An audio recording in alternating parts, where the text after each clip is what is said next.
remember why we're looking at all of these biblical examples.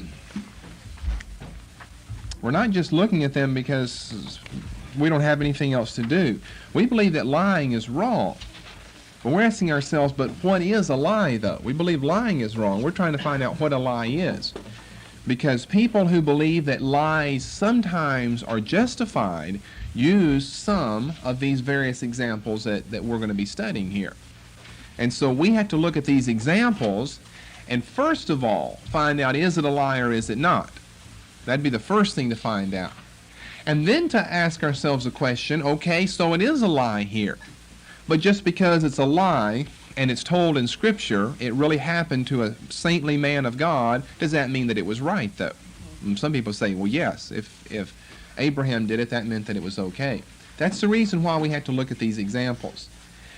And my little system, my fourfold system of clarifying all this, you know, as some people would say, hopscotching back and forth. You don't have to tell all the truth, but that's not the same as telling part of the truth to conceal the other part. The way I got all of those explanations and clarifications was by looking at all of these examples. I couldn't just say, well, a lie is wrong. You can't even ever get close to saying something that might look like it's a lie. Because then I've got to answer these examples in Scripture. Now, what about these? What about the case of the prophet who asked another prophet, smite me, and the prophet said no, and he said, all right, when you leave a lion, a bear will eat you, and it did. And he said to his next fellow prophet, smite me, and he smote him. And he looked like a wounded man, and he changed his clothes and put dust and ashes on his head and laid down beside the road like he was a wounded man until Ahab came by. And then Ahab said, you know, what are you doing down there? Man, he jumps up and throws his clothes off. I am the prophet of the Lord. And he used that to get Ahab's attention to prophesy to him. Well, look what was involved in all of that shenanigans there. So it's all of these examples in Scripture that have to define our definition of a lie, have to frame it and curve it and mold it and shape it so that it's in line with what truthfulness is all about according to the Scriptures. Otherwise, some people either become real hyper, you can't even get close to anything that even smacks of deception, or they say, well, all these cases are lies here, and it's okay to lie under certain circumstances because your life might depend on it. So we have to look at both of these areas. And what we are supposed to have looked at is Jeremiah chapter 38. But before we get there, let's cover a few quick early examples. One of these back to the book of 1 Samuel. 1 Samuel chapter 27. Well, let's just open it up. We're just going to do these very quickly. I only have maybe a couple before we get to the big one in Jeremiah. These are not, to me anyway, nearly as difficult.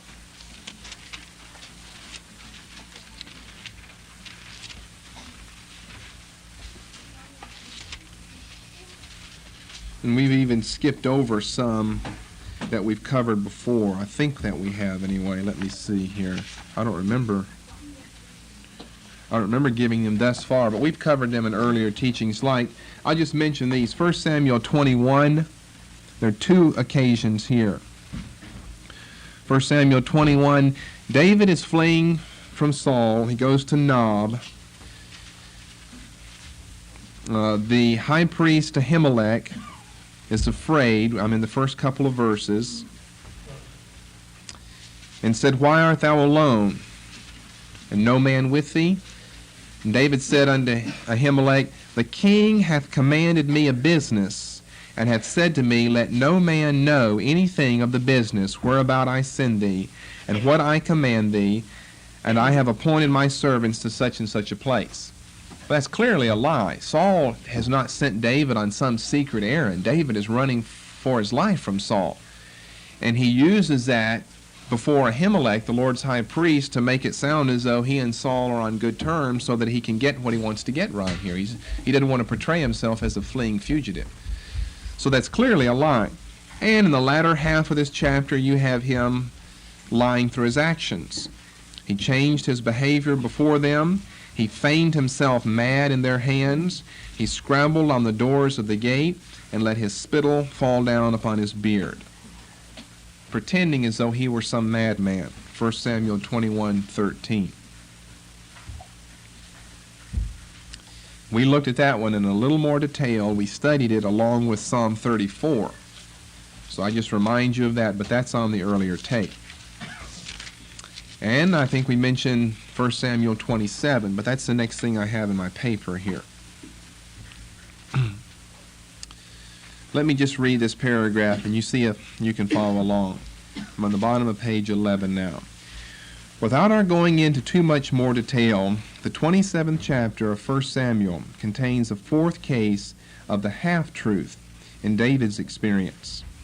Here he leads King Achish to believe that his guerrilla inroads into the south of Judah are actually attacks upon the Israelites, thus making Achish more secure in the thought that David could not possibly be a double agent. Of course, Achish is over with the Philistines, because he fights against his own people.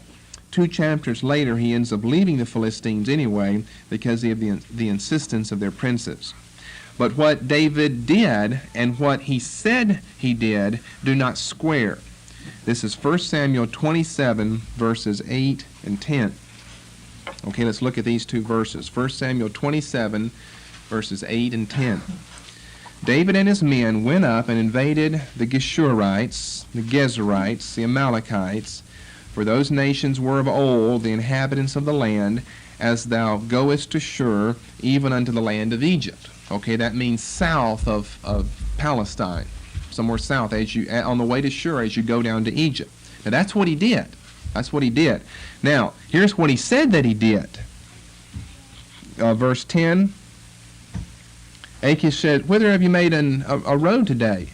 And David said, "Against the south of Judah, against the south of the Jerahmeelites, against the south of the Kenites. David saved neither man nor woman alive to bring tidings to Gath, saying, lest they should tell on us, saying, so did David, and so will be his manner all the while he dwelleth in the country of the Philistines. And Achish believed David, saying, he hath made his people Israel utterly to abhor him, therefore he shall be my servant forever." Now, do you see the trickery involved here? By implication, it's just one little phrase in verse 10. David said, I went up against the south of Judah. Well, technically that's right. He was fighting against the south of Judah, but he did not mean he was fighting against Israelites in the south of Judah. He named the people that he fought against in verse 8. But by saying I fought against the south of Judah, that implies that he was fighting against his own kinsmen, which is why we're told in verse 12 that Achish believed David and thought, well, now David and Israel are so separated, he'll never go back and be king, because we've heard these songs that these women sing, yea, Saul has slain his thousands and David his tens of thousands, so we don't ever want him to go back there and become king. And look, he's killing his own people now, making raids on them, so we know that they'll never be reunited. Yet we're told the truth there in verse 11, that David didn't save man or woman alive because he didn't want them to go back to Gath, to Achish and to the rest of the lords of the Philistines and tell them the truth of the matter. I'll tell you who David's raiding. He's raiding some of you Philistines out here. That's what's happening. He's not raiding any of his own fellow kinsmen. So there is certainly a problem that we have on our hands. Moreover, Achish actually is deluded in thinking that the implication of David's rehearsed itinerary was factual, an implication which in no way was truthful, verse 12, as we see. Okay, the case in 1 Samuel 10, verses 14 to 16, may well fit into another category. All right, let's read it and we'll see where this would fit. This is another interesting one here. We will touch on just about all of them, if not all of them, before we're through. 1 Samuel 10:14.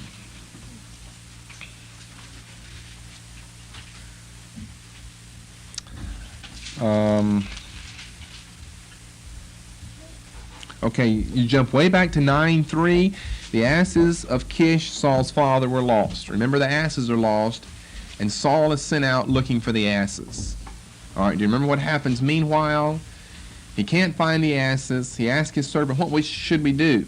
And his servant said, well, we're near this city in which the man of God lives, the seer. Him who was aforetime called a seer is now called a prophet, 1 Samuel 9:9. That prophet being Samuel the prophet. God, meanwhile, had told Samuel in his ear the day before, I'm going to send to you the next king of Israel. So he comes before Samuel. Samuel anoints him as king. All of this happens in the first half of chapter 10. God changes his heart, and all these signs come to pass. Okay, so all that's happened. Now, 1 Samuel 10:14. Saul's uncle said unto him and to his servant, Whither went ye? Where have you been, in other words? What's been going on? Where have you been? And he said, To seek the asses. And when we saw that they were nowhere, we came to Samuel. So far, he's telling the truth. Saul's uncle said, Tell me, I pray thee, what did Samuel say to you? Everyone wanted to know what the prophet had to say. Not that this man was suspicious that Saul would be king. He had no way of knowing that. But what did Samuel have to say? Saul said unto his uncle, He told us plainly that the asses were found. Well, he did. In chapter 9 and verse 20, As for thine asses that were lost 3 days ago, set not thy mind on them, for they are found. That was just kind of a footnote to the whole process of Samuel and Saul being together. He told us plainly that the asses were found, but of the matter of the kingdom whereof Samuel spake, he told him not. And so people have found this little tidbit at the end of verse 16 to be a lie then, because Saul tells part of what happened with Samuel, but he withheld the most interesting, juicy, the most important part, the part that probably would have been most meaningful to Saul's uncle. That the asses are found, Saul's uncle already knows that because they found the asses. But what did Samuel tell you, though? He wanted to get some type of, religious insight. What did Samuel have to say? And Saul very deliberately withholds that from him. Saul told his uncle part of what Samuel the prophet had said. The asses were found, but not all. He wisely kept to himself the matter of his anointing. Why? Was this a half-truth intended to deceive? I think not. Kyle's suggestion makes sense that his withholding of the more glamorous part of the discussion may have been done on the basis of his unambitious humility. Kyle, Commentary on the Old Testament, Volume 2, page 105. If that is so, then verses 22 and 23 can bear this out. All right, 22 and 23, they're going to anoint him king now, and he's so shy and so unambitious about this whole matter that he goes and hides himself with the baggage. And they have to ask the Lord where he is, and God tells them, and they run and fetch him and bring him out, and when he stands up, he's head and shoulders taller than all of the rest of them. So, why did he not tell his uncle? Is he trying to deceive him? Maybe he's so unambitious about the whole matter, so shy about it, so unpretentious about the matter, that he doesn't want to tell anyone. You just don't want to talk about yourself in a glamorous sense, though. So if that's true, and there's good reason to believe that is true because of his reaction to being anointed king in verses 22 and 23, that would make sense as an explanation of 1 Samuel 10:16 being there. Fifthly, in our clarification of the ethicalness of a half-truth, we cautiously approach the more difficult case concerning the prophet Jeremiah, the 38th chapter of his book. At first glance, similarities seem to abound between this and the episode of Abram. It appears that both of them held back through fear of their life that part of the truth about which their questioners were most concerned, providing them rather with a circuitous reply to the whole matter. Commentators are not agreed upon the existence or the extent of Jeremiah's duplicity, and for good reason. Now, I said before that commentators are fairly unanimous in their thought of Abram and Abraham in that situation, that he clearly was in the wrong. And as I've stated here in reading this section at the bottom of page 12, or the middle of page 12 in my paper, there's no agreement at all in commentators on Jeremiah and what he does here in chapter 38. Is he right or is he wrong? So let's see if we can't work through this ourselves. It is a difficult case here. But it certainly has all the earmarks of the Abram case, though. Both are afraid for their life, it would appear as though. Both are afraid for their life. Both have other people questioning them about a matter. both giving part of the answer, and with that part they're not telling a lie, they tell the truth there, but they withhold a part. And the part that they withhold seems to be the most important part, and seems to be the part that's most relevant to the question asked by their questioners. Now in the case of Abram or Abraham, we found that to be clearly wrong. What about Jeremiah? Jeremiah 38:24. Then Zedekiah said to Jeremiah, "Do not let anyone know about this conversation, or you may die." If the officials hear that I talked with you, and they come to you and say, "Tell us what you said to the king, and what the king said to you. Do not hide it from us, or we will kill you." Everyone's threatening his life here. Who are you going to believe has the ability to save your life? "Then tell them, I was pleading with the king not to send me back to Jonathan's house to die there." Now, was that what he was really doing? Or what about all this information from 17 through 23? That didn't have anything about dying in Jonathan's house there. It's all a prediction of the Babylonians are going to be successful. Whoever goes out of the city and tries to flee will die. Whoever stays here, God will let you live in peace, because the Babylonians will take you over into their land and you'll live there and die there and so forth. That's the whole meat of the story. And that's what Zedekiah wanted to talk to him about. And that's what Zedekiah doesn't want the princes, the other people, other rulers in the city, the officials, to know anything about. So let's see how Jeremiah handled this sticky situation. Verse 27. All the officials did come to Jeremiah. So Zedekiah had certainly foreseen this and questioned him. And he told them everything the king had ordered him to say. All right, that would be verse 26. I was pleading with the king not to send me back to Jonathan's house to die there. So they said no more to him, for no one had heard his conversation with the king, and Jeremiah remained in the courtyard of the guard until the day that Jerusalem was captured. All right, and listen to the way it reads in the King James Version. Verse 27, Then came all the princes unto Jeremiah and asked him, and he told them according to all these words that the king had commanded. So they left off speaking with him, for the matter was not perceived. For the matter was not perceived. That is, the whole conversation of Jeremiah and the king. So Jeremiah abode in the court of the prison until the day that Jerusalem was taken, and he was there when Jerusalem was taken. Okay, we ready to work on it? Do we have our answers ready now? Who believes, raise your hand, that Jeremiah was involved in something similar to Abraham, a lie, duplicity, prevarication? In short, that he told a half-truth here, that you believe that he told a half-truth. Be honest now if you believe that he told a half-truth. You can't just think, well, now that's Jeremiah, because, well, that's Abram. You could say the same thing about him. So raise your hands. Let me see them again. Okay. Now, who believes Jeremiah did not tell a lie? He was perfectly within his right with what he did. He did exactly what was right. No fault in the eyes of God at all. Raise your hand. That's pretty much everyone, so I won't ask who's not voting at all. Well, we need to work on this. This is a difficult one.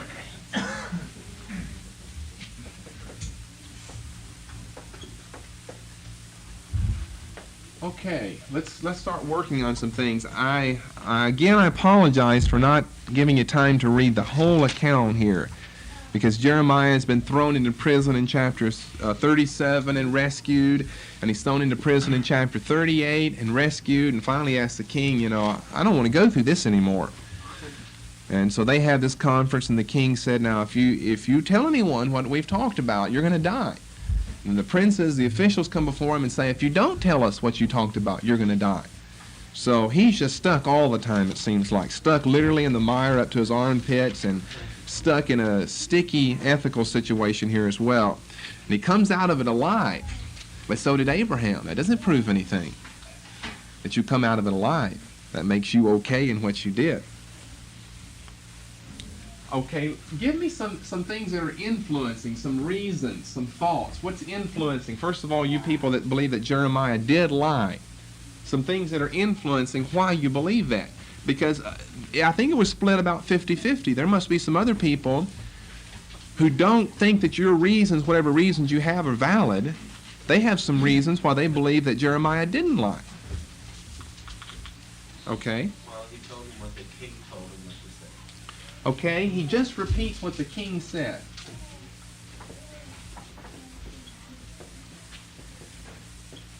All right, but we could even go past that, couldn't we? They didn't talk about that. That's what's influencing someone's.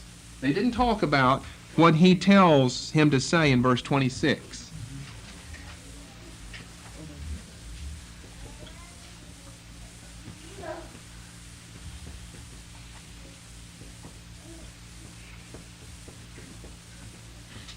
So he told what the king said to tell, but what the king said to tell was a lie. And therefore, Jeremiah repeated the lie that the king had told him. And the whole story is based around the king not wanting them to know that that's his prediction. The fact that The king doesn't want them to know what Jeremiah's prediction is about the Babylonians. right, and the whole outcome of the story is what the king wants.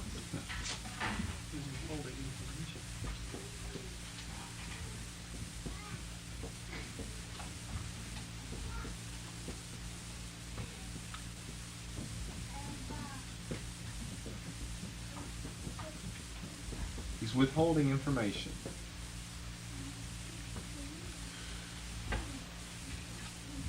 So the people so far that are saying that Jeremiah lied, you must see a very close parallel between Jeremiah and Abram then. Abram just repeated what he and Sarai said they were going to talk about, and that is, you're my sister, you're my brother. Two would involve, they withheld information. What else has influenced you thinking that Jeremiah has lied here?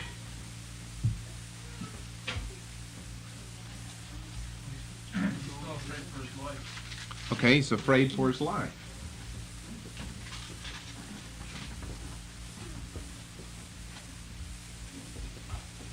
That certainly is influencing someone's decision who would pick this side.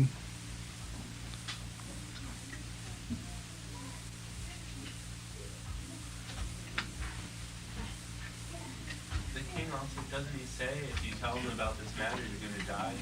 Or it says you won't die if you do. Yeah, so the other would be implied, that if you tell them about this matter, you will die. So I think that would probably be his basis for saying that he's afraid for his life. Doesn't actually say that he's afraid for his life here, but he said, if you tell them about this matter, you will die. And so Jeremiah doesn't tell him about that matter. But yet, the other people say, if you don't tell us about this matter, you will die. And he doesn't tell them about that matter, and he doesn't die. Still on the liar's side here. He was fully knowledgeable. All right, he knew what was going on here. He did this deliberately with full knowledge of the whole story, the whole fact. He was forewarned what to do, forewarned these officials might come to you. The strategy was planned in advance. He's not just all of a sudden something happened, it's all planned in advance. So he's got full knowledge of what's going on here. It's planned in advance.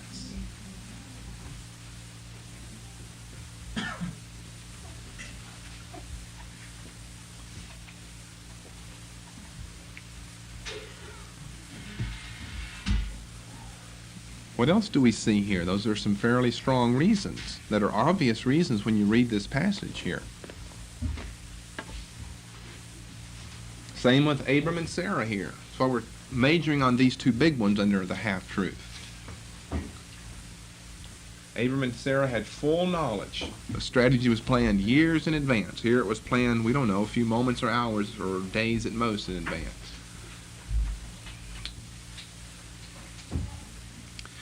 So, you people are saying, the ones who believe that he did lie, you're saying that just in short, as you read this episode right here, it clearly looks like some acting is going on here. That a couple of people are privy to some certain amount of knowledge and they're deceiving some other people by not letting them know, by telling them other things in substitution for that. That as you would read it, your immediate first reaction would be that something wrong is going on here. There's a lot of sneakiness that seems to be a covering up of things.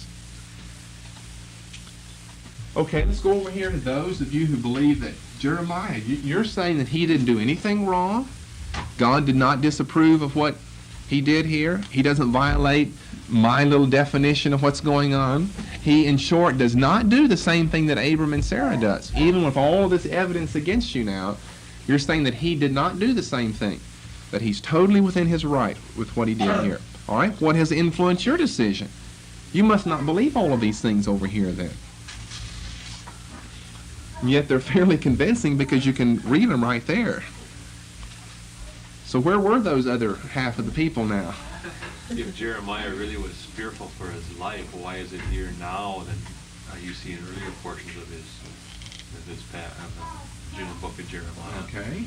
Why all of a sudden did this fear arise where even the chapter beforehand he was very bold in speaking the word of the Lord to the people, and it could have easily cost him his life then. Okay. You couldn't hear? This is late in Jeremiah's ministry here. The chapter before he could have lost his life. The chapter before. Why all of a sudden now he's afraid that he's going to lose his life? And anyway, the Babylonians are going to take the city, so you don't know really what's going to happen. Maybe you're all going to end up doomed anyway. So it's really not the time to be afraid for your life. You should have been afraid years ago if you're ever going to be worried about your physical well-being.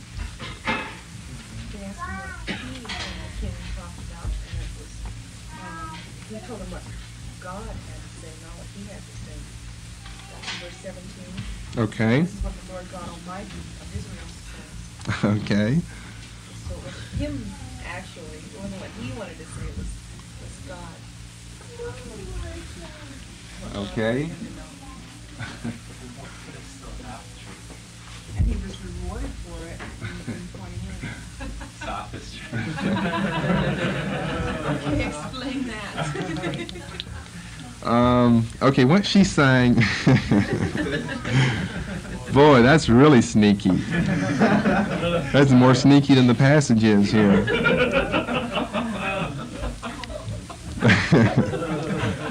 Okay, what the king has said is don't tell what we have talked about. And the officials come before and say, what did you talk about?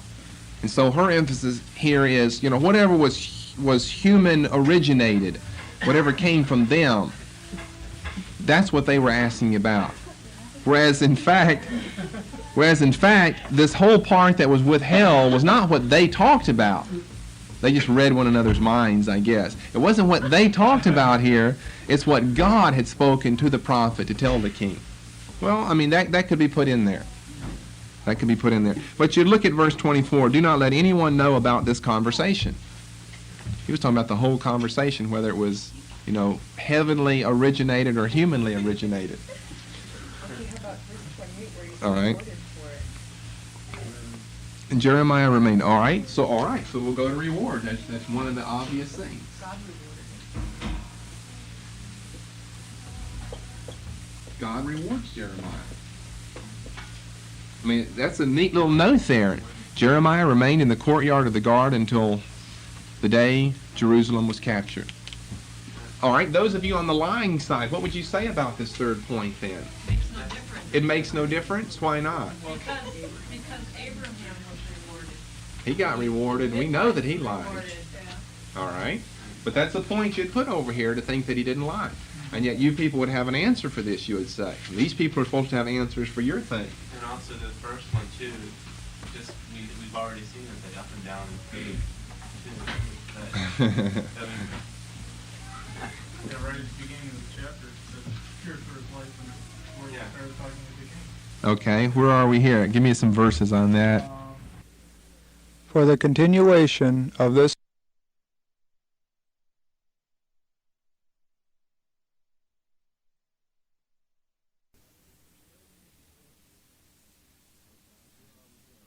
Okay, where are we here? Give me some verses on that. 15. Because even if I give you an answer, won't you kill me anyway? Okay. All right, with a verse like that, what would you people say on this side, though, to verse 15? You were the one that suggested that. He's saying, verse 15, let's Could see. you make it really a statement of fact that, Yeah. you know, whatever I say to you, you're going to kill me anyhow, so why should I say anything to you? That'd be his answer. Well, I'm going to die anyway. Doesn't make any difference. The passage implies from him getting a promise from the king that he is fearful. He says, now, Okay, that's the big thing I think all you guys are working with, that you just think the tenor of the passage, beginning with verse 24 through 28, implies that he's afraid for his life.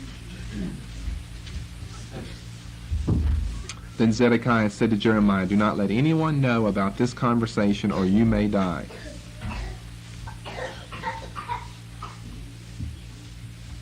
But again, their argument still is, you know, he's not been afraid any earlier. Verse 15 wouldn't necessarily imply he's afraid. It's just a statement of fact. And verse 24 doesn't mean that Jeremiah is afraid. Zedekiah just thinks he can hold him over a barrel and threaten his life with this, where Jeremiah might want to obey the king for other reasons.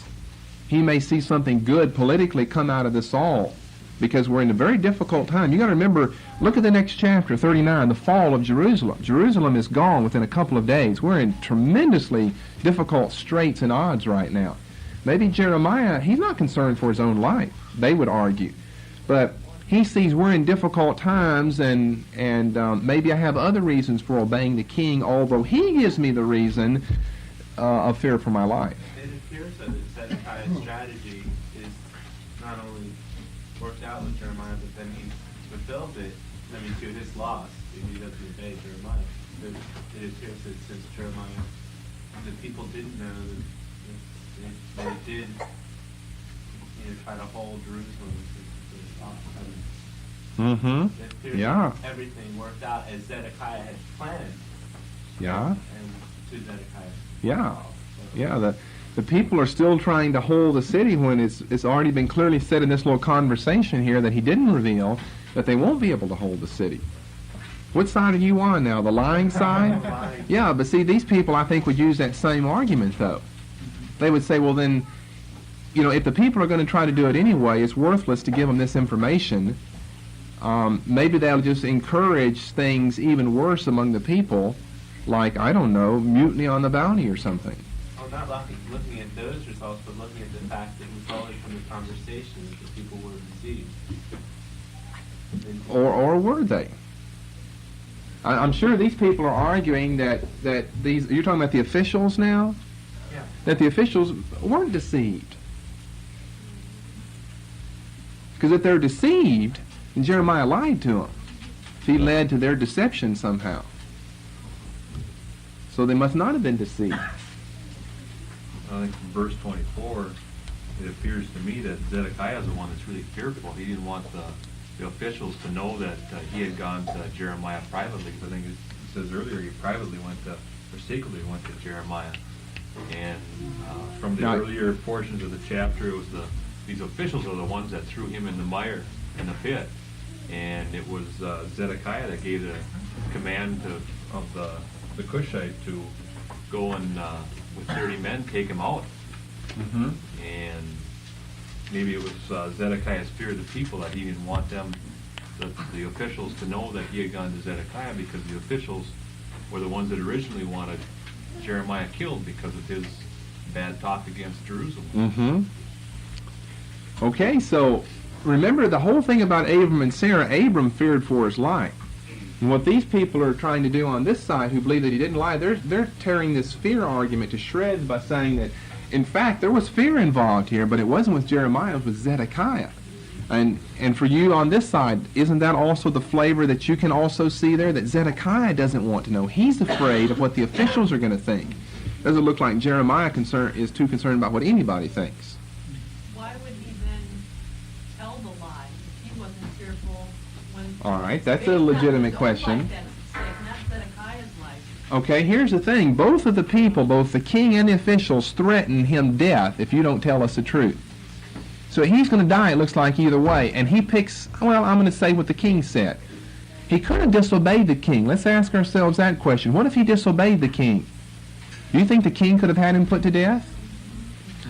All right, hold on a minute. Look at verse 5. Yeah. They say, the officials come and say, this man should be put to death, verse 4. Zedekiah said, he is in your hands, the king can do nothing to oppose you. See, that's in the same chapter here as well. So, Jeremiah can obey the king or the officials. If he obeys the officials, according to this verse, the king can't kill him. The king's not going to do anything. If he obeys the king, it looks like the officials might have the power to kill him on the basis of verse 5. And so he does obey the king, but he does it in such a way so that they don't ever find out, so that they don't have the opportunity to kill him. We could probably put sophistry up here at the top of the whole thing. You got to really work your way through this.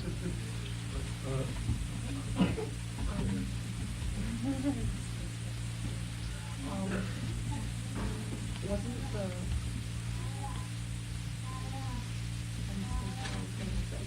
Okay, you still have something here, brother? Yeah, I guess I would base my decision somewhat on, Now, what side are you on again? I'm on the did not, This side. and on Jeremiah's previous track record that we see throughout the whole chapter. I don't know if that's legitimate or not, but that's what I would base it on, because he was, first of all, had no fear from the beginning of his ministry on, and even complains to God about it at one time, but then still goes on doing what God tells him to do. And So that's similar to number 1 up here. right, that- yeah. From So all he his would early be- ministry, he was never afraid. Right. I But just you're want taking him- it more than fear. You're saying all his earlier ministry, he did everything right. Yeah. Character. His character would be a good.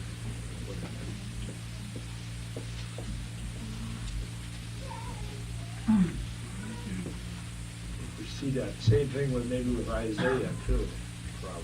But not with Abraham, you're saying. Not with Abraham, no. Only the father of those who have faith. weren't the Old Testament Jews ordered to obey their kings? Okay. And also confidence, too. He would be portraying confidence.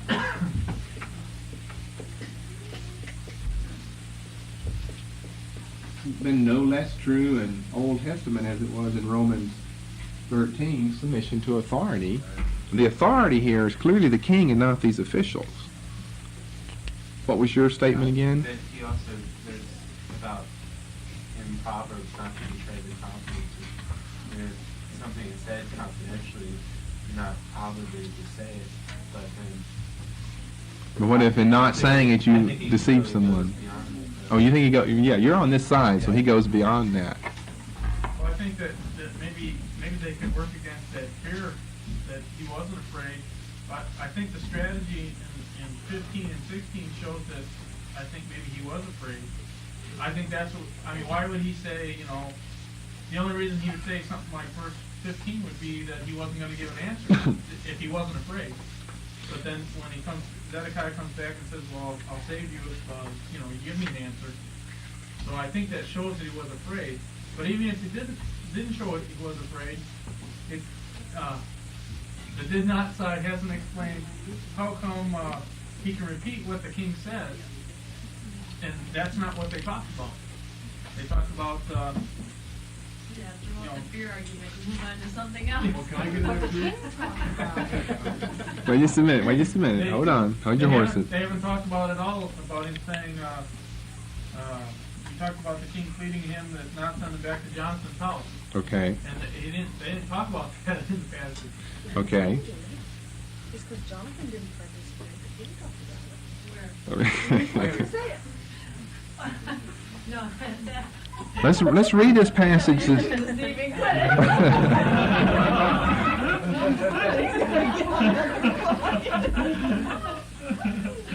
I'll have to trade sides here. Now he is saying these verses. Jeremiah, the king says, "Do not hide anything from me." Jeremiah said to Zedekiah, "If I give you an answer, will you not kill me?" if I did not give you counsel, you would not listen to me. Even if I did not give you counsel, even if I did give you counsel, you would not listen to me. But King Zedekiah swore this oath secretly to Jeremiah, as surely as the Lord lives, who has given us breath, I will neither kill you nor hand you over to those who are seeking your life. And they're still saying that implies fear on Jeremiah's behalf.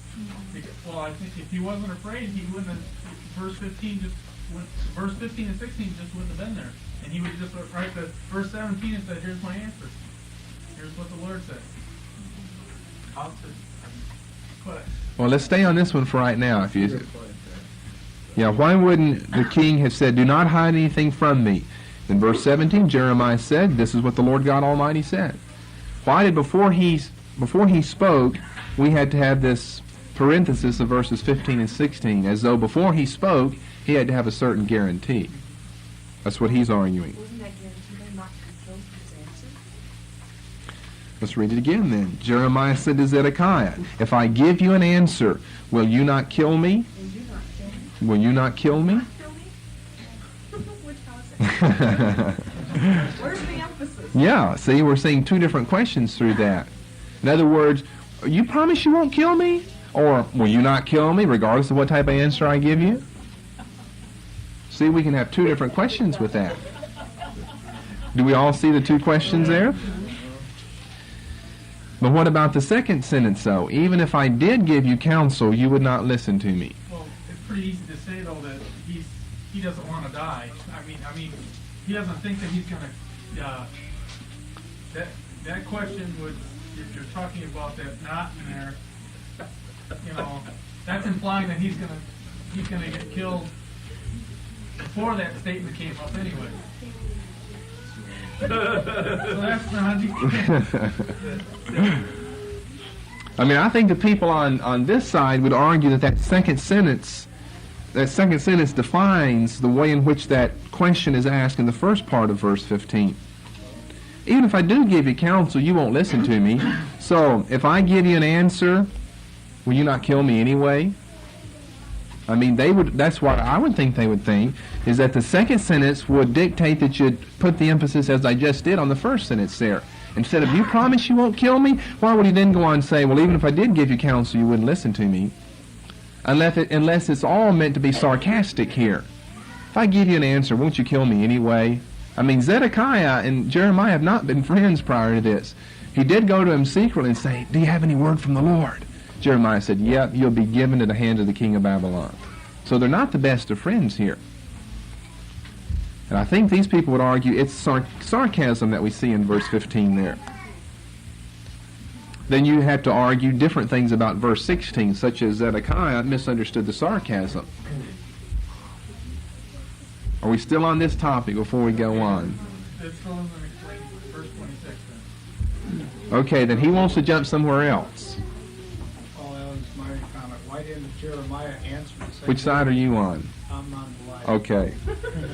Why didn't Jeremiah answer the same way to the princes instead of coming up with a statement that wasn't even talked about? Okay, that's kind of been brought out there.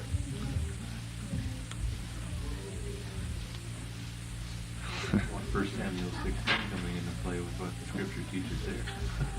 With the Lord telling Samuel what to do as far as... Okay, I think those are two different cases. I think they fit under two different divisions of our study. He's asking about 1 Samuel 16, which is one you ought to work on over the next few weeks, and we'll be to that one of these days as well. I think that fits in under two different cases, or we'd be studying it right here then. In verse 27, it says that Jeremiah had told these princes everything that the king ordered him to say. But it doesn't say that he told them about Jonathan. Jeremiah was just going to tell the part that was true, but the king didn't want them to know about Babylon and the fall of Jerusalem. You're saying that he didn't tell about Jonathan? No. Well, that's what the king ordered him to say, though. The king ordered him to do two things, though. Okay, what were those two things? One, not to tell them about what's going to happen to Jerusalem, and number two, Okay. tell them about Jonathan. Okay. But it doesn't say this question part, they question it. Doesn't say that Jeremiah had the choice of saying, one was true, that he didn't have to tell him about, and that would be obedience to the king. Uh-huh. But the other one, he knew that would be disobedience to God. Mm-hmm. So he did tell him everything that the king ordered him to say. But Jeremiah was going to make a distinction on how much, or whether or not he was going to, tell the lie part out. But I think the other people would still argue, I don't see there's any way you could say that verse 27 means what it says, that he told them everything the king had ordered him to say. You're saying there were two things. One of the things he was ordered not to say. So that couldn't have been included in he told them everything the king said do say. There's only one of those two things you mentioned that the king said do say. That was a Jonathan thing. Therefore, if he told him everything the king had ordered him to say, that would really be the only thing that the king had ordered him to say. Not only everything, but the only thing that the king had ordered him to say. But in 27 it says, so they said no more to him. They didn't question him any farther than just their Doesn't matter where it's at. skimming of it. Okay, you're on this side, right? I think that would be something to put here. They don't question anymore. They said no more to him, verse 27. Let's use King But James, they the are- matter was not perceived.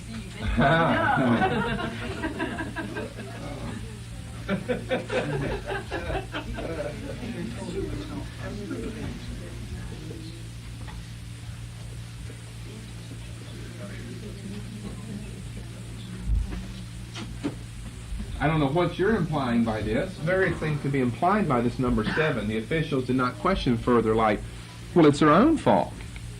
If they wanted to know more, if they would have just pressed Jeremiah and said, all right, now did you talk anything about the Babylonians, about the war or something? Then what would Jeremiah have said after that? So it's their own fault they didn't question anymore. They should have pursued the matter a little further. But I guess though, the whole point is that if he told him what the king ordered him to say, then he was pleading. He told him that he was pleading with the king not to go back to Jonathan's house, and he was not pleading with the king not to go back. Okay, all right, let's get that down. That's what you keep wanting to emphasize here. They didn't talk about that. Here's where we are right here then.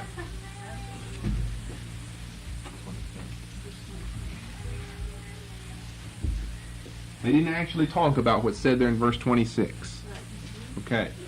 But that's covered by number 6 under our. Okay, but that's covered by 6 over here. But Oh. it's still a lie though. Even though somebody tells you that, even though the king told him to say it, it's still a lie. Okay, so you would say you have to submit to God rather than submit to man. Well, he's not going to be put back in Jonathan's house because further on, earlier, the king had him taken out of the Jonathan's house. Yeah, but what if he disobeys the king in verse 24? If he took him out, he may throw him back in. He's been in there twice already before. He's been there twice already. Why not go for 3? Pardon? They still didn't talk about it. Yeah, that's the whole point. That's the whole point you're saying. They asked him, and he deceived them by saying, "I was talking about trying to get not to go back to Jonathan's house." That appears to be what the whole case is right here. Can we say that we go back to 14, 15, 16, back there, the plea, or 16, what Jeremiah's, we could just say that Jeremiah's plea is what the Lord said, right? That's what by using that, that's what his plea, right? What verse are you in? It says,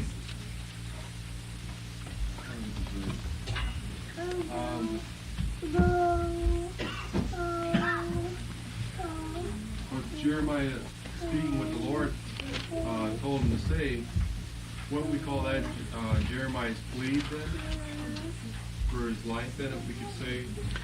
Are you saying that he's afraid then? I'm not saying that, I'm just saying, couldn't we use that for verse 26 then? I don't know that I follow exactly what your argument is there.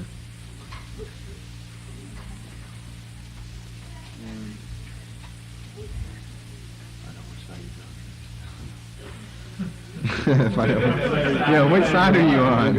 I'm on He didn't lie. He did not lie. Oh, so maybe in the course of verses when he was talking to Zedekiah, he did plead with Zedekiah not to throw him. Yeah, that's That what did not. but the Lord had told him to say what he said was his plea for his life. So when they asked him, what'd you talk about? Okay. You see what I'm saying? Yeah, I see what you're saying. That's So, still the half-sister, isn't it? Mm, Isn't that the idea? not necessarily, because it destroys what their whole argument is. They're saying this business was not, mentioned. Yes. Yeah, but we can't assume it was. But that's what he's assuming, though. Let's assume lots of things. You gotta really think to get it out. It really, That's the half-truth, though. I mean, that's not the important matter.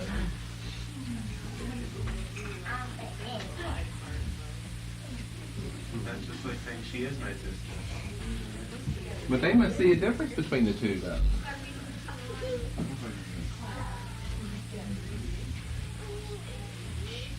So for both sides, I'll write it like this. They assume that they did talk about what they didn't.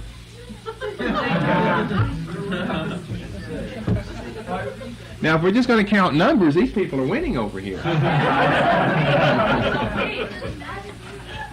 I think if you look at the passage, though, unless we have more information, it seems like he didn't talk about it, so we have to assume that he lied. Because the more information we need to know is what questions the officials asked him to know whether he was actually,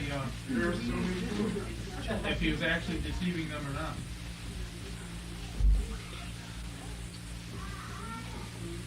Because from the information we have, they didn't talk about Jonathan, and it says that that's what he told them they talked about. So for your side, we'll say, assume that he didn't talk about what they did talk about. So that balances those two numbers out. Well, what I'm saying though is from the information we're giving, he did lie. But the more information we need to know is the questions that the officials asked him. Because then you'd have to know from those questions whether what was said. Oh, I don't know. That point is valid. I see what you're saying. I'll save my answers whenever we're through with this sparring round here. I was going to ask you that question. I was going to ask you which side you were on. Then everybody will jump on that side. Then I won't have anyone to argue anymore. Is the difference between Jeremiah and the other men that you had before is that Jeremiah did know the outcome? He totally knew the outcome. He knew the outcome. What do you mean by the Well, outcome? he knew that Zedekiah was doing. He had to do this. Oh, okay. Okay. That puts you on this side? I was that he lied, but I don't know. No, we're going to convert. She said that she was on this side. Now she doesn't know. Come on, sister. That to me would put you on this side. What she's saying is that he already had by revelation what was going to happen, the whole outcome of the fall of the city, of Zedekiah and everything. He knew all that. He would not surrender. That he would not surrender, And what the women would say. yeah. And that Zedekiah would try to flee. Doesn't he do that later on here? He sneaks out the back door, and they catch him and put his eyes out.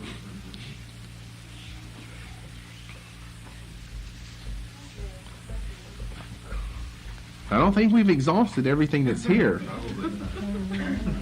But some of you now, and some of you have already, but with this and some other things you're bringing in, and with this, you're trying to bring in a whole picture of the book of Jeremiah and not trying to just study a couple of verses here to see if you can get other implications for what's going on here that may not be stated right here in this passage. It says also he swore this secretly to Jeremiah too. In the sense What verse is that? that 16, that King Zedekiah swore this secretly to Jeremiah. But it does seem that there's intrigue and a plan involved. Well, I'm sure other people would say you don't necessarily interpret secrecy in light of intrigue. Because Jesus many times forbade people, once he had healed them, to tell anyone. I would call that secrecy, but I don't know that I would call that intrigue or deception, though. People would probably say that the concepts and terms are not synonymous. would it have been possible at all for Jeremiah, once he swore to Zedekiah, not to tell what he was going to say? Then he would have had to go against the king. He could not do that, could he? If Jeremiah swore to the king that he would not reveal any information, then he couldn't go against that. Right. All right, that to me seems like we're putting it back into this thing and this thing. To whom do you owe your final obedience there?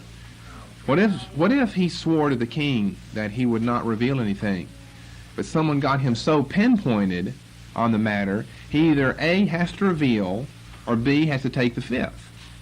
But he certainly couldn't give us the ninth of verse 26 here and say something that they say didn't even happen. Right?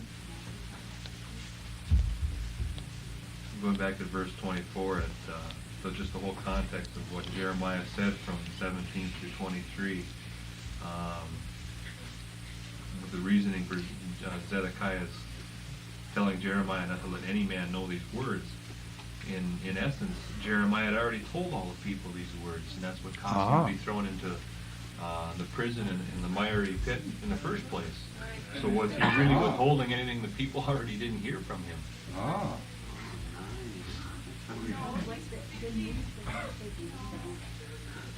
Now listen to this point. What he's saying is, the thing that they talked about, that the king said don't tell the officials, was basically the same as all Jeremiah had been prophesying for the last number of months or years. The city's going to fall to the Babylonians. If you stay in the city, you'll be okay. If you try to go, you'll die. And that's essentially what he's been saying all along.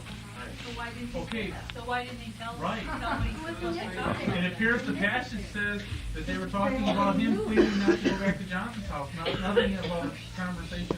Okay, we grant all that. He's just making an additional point here.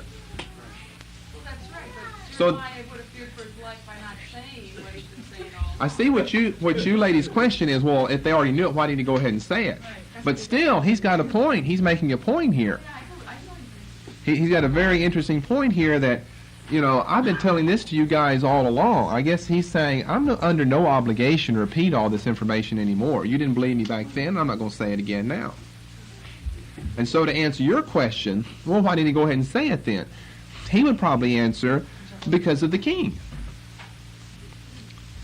That somehow what's happening here is he's preserving the king's life.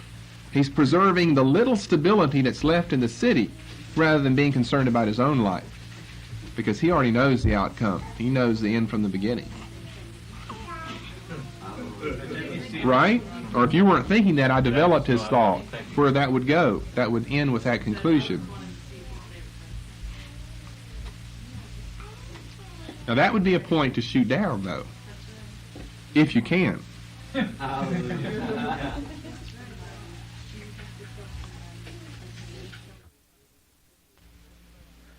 This message will be continued.